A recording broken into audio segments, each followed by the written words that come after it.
അയ്യോ പറ്റുന്നത് അടേ എവിടെ പോണ്ട നീ? ഞാൻ അപ്പുറം വരാം. മാവൻ അടിയിട്ടിന്നൊക്കെ അറിഞ്ഞത്. ഓഹോ, നാട്ടിൽ പാട്ടായില്ലേ? നല്ല കാര്യങ്ങളൊന്നും നാട്ടിൽ പറയും.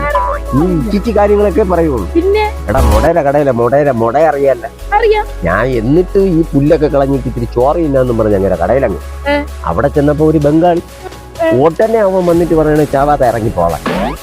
ചാവേരെ അർത്ഥം എന്തിനാണ്? ചോറ്. ചോറന്നാണ് അർത്ഥം. അയ്യോ അതെനിക്കറിയാമോ, നീ ഇപ്പൊ പറഞ്ഞപ്പോലെ മനസ്സിലായത്. ബംഗാളി എന്നോട് ചാവാൻ പറഞ്ഞെന്നും പറഞ്ഞ് ഞാൻ അങ്ങ് ചെന്ന് ഒരൊറ്റ അടി അങ്ങ് കൊടുത്തു.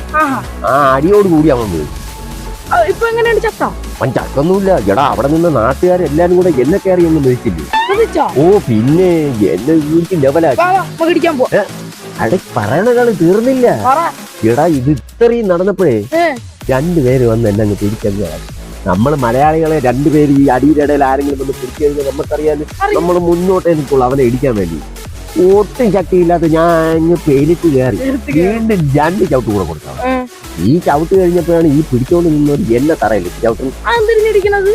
ഇത് എന്തായിരുന്നെന്ന് നീ മാത്രം ചോദിച്ചോളയില്ലേ? എന്റെ പഴയ കൊട്ടേഷൻ ഉണ്ടല്ലോ, ആ പെണ്ണിന്റെ മാമനെന്നാ ആരിനാട് SI ഫോണും വിളിച്ച് തന്നിട്ട് അവര് സിവിൽ ഡ്രസ്സിന് വന്നടാ. നിന്നെ അന്വേഷിച്ചാണ് വന്നത്. എന്റെ അഡ്രസ് അല്ലേ കൊടുത്തിരിക്കണം, പിന്നെ മാമനെ ഇടിക്കേണ്ട ആവശ്യം. എടാ അതല്ലേ പറഞ്ഞു വന്നത്. ഈ അടിയിലിടയിൽ യാവനോ വിളിച്ചു പറഞ്ഞ അച്ഛന്റെ മാമനാണ് അവൻ. ഇത് ഓമാര് കേൾക്കാൻ വേണ്ടി കാത്തിരുന്നു. ഇല്ലാതാക്കി എനിക്കിപ്പോ എല്ലായിടത്തും ബംഗാളികളാണ്. അയ്യോ പിന്നെ സുനിയാമിയുടെ ഇടയിൽ ബംഗാളി സുനിയാമിയുടെ ഇടയിൽ ബംഗാളിയാ? സൂപ്പർ ബോഡിയൊക്കെ വെച്ചുകൊണ്ട് വെട്ടിക്കീർക്കണം. എടാ സുനിത ചേച്ചി കേക്കരുത്. അത് സുനിത ചേച്ചിയുടെ ഭർത്താവ് ജോലി കഴിഞ്ഞിട്ട് ഒന്ന് വിറവ് വെട്ടിക്കീർന്നതാണ്. എന്റെ പൊന്നു മരുമോനെ ബംഗാളി എന്ന് പറയേ മാത്രം പറഞ്ഞോട്ടെ. വന്ന വഴി പോ.